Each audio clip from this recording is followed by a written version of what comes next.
चैतन्य जी। राधे राधे। राधे राधे महाराज जी। महाराज जी, आज ये देखा जाता है कि जो लोग धर्म पूर्वक ईमानदारी से अच्छे कर्म करते हैं वे लोग दुखी रहते हैं, और इसके विपरीत जो नहीं, छल ऐसा कपट नहीं करते है, हैं। ऐसा नहीं देखा जाता। आप कितना देखें, कहीं ना कहीं तो लगता ही है, मतलब नहीं मन को लगना है कल। वैसे भी नहीं, ऐसा नहीं बच्चा, कभी कभी मतलब कुछ ना कुछ नहीं तो बच्चा, जीवन की रचना दो में हुई है। जब हमारा शरीर रचा गया तो दो रचना हुई है, एक पाप और एक पुण्य, दोनों से मिश्रित बनता है। ये जो मानव देह बनता है ना, ये दो से मिला के बनाया जाता है, पाप और पुण्य। जो देव देह है ना, वो पुण्य से केवल बनता है।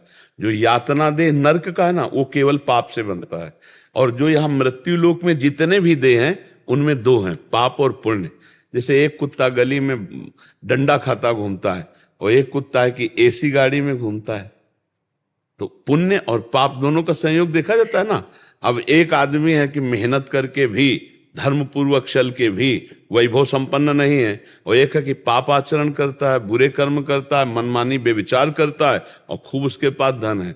इसमें पूर्व पुण्य और पाप का संयोग माना जाता है। वर्तमान की नई खेती धर्म है, वो धर्म से चल रहा है, पर पुरानी खेती उसकी पाप की है।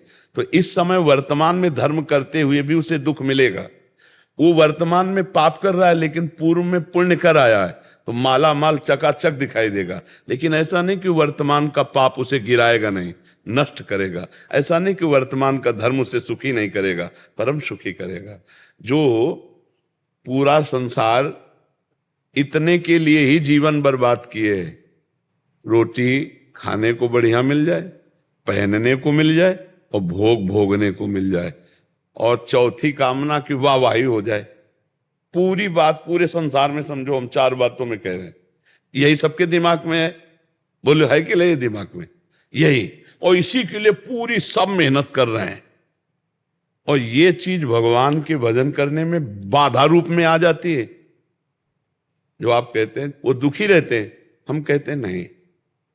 जब हम धर्म में चलते हैं तो थोड़ी कसौटी होती, थोड़ी परेशानियां होती।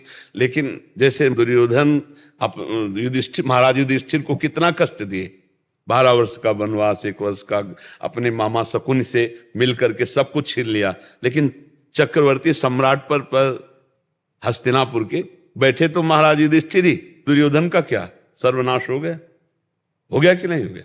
तो थोड़ा धर्म से चल, अगर आप मौज मस्ती देखो कि आप पढ़ करके महाभारत में देखिए, जो दिखाया गया वो तो कम मात्रा में दिखाया जा ही नहीं सकता पूरा।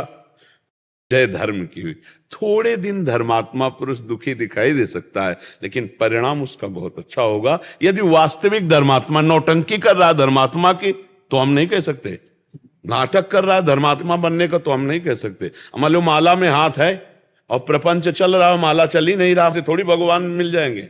तो अब जैसे एक आदमी 1 लाख रुपया दान कर रहा है, तो धर्मात्मा है ना।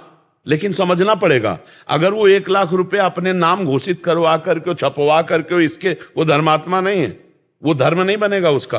हो गया उसका यश, तो सब गया पुण्य।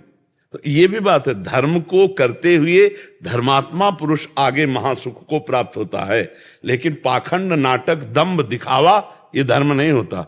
तो धर्म बड़ा सूक्ष्म विषय है। 4 आदमी उसको कह सकते हैं कि ये धर्मात्मा पुरुष है, माला लिए है, ये तिलक लगा है, कंठील, मार बेईमानी अंदर चलती, प्रपंच चल रहा है, गंदे आचरण कर रहा है, तो दुखी होगा ही। आप कहोगे माला भी जपता है, वृंदावन भी जाता है, धर्म भी करता है, बड़ा धर्मात्मा। ऐसा नहीं, वास्तविक धर्मात्मा 4 दिन के लिए विपत्ति आ सकती है, क्योंकि शरीर की रचना पाप और पुण्य से, लेकिन परिणाम उसका बड़ा मंगलमय होगा, परिणाम बहुत आनंदमय होगा।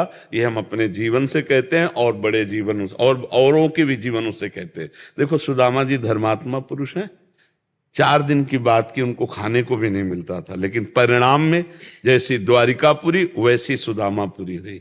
समझ रहे ना, धर्म से चलने वाला एक दिन परम सुखी होता है। वर्तमान में जो पापाचरण करते हैं उनकी दुर्गति यहीं देख लो, विनाश हो जाता है एक दिन सर्वनाश हो जाता है। और जो धर्म से चलता है वो दीपक की तरह भले जले, लेकिन धीरे धीरे वो प्रकाशित होता रहता है। इसलिए कभी ऐसी आस्था न बना ले, ऐसी भावना को, ये गलत भावना है। धर्म विजयी होता है, धर्मो रक्षति रक्षिता। पाप गलत होता है, आज नहीं तो कल, मतलब आज छुप गया तो कल गलत हो जाएगा, ये पक्की बात है।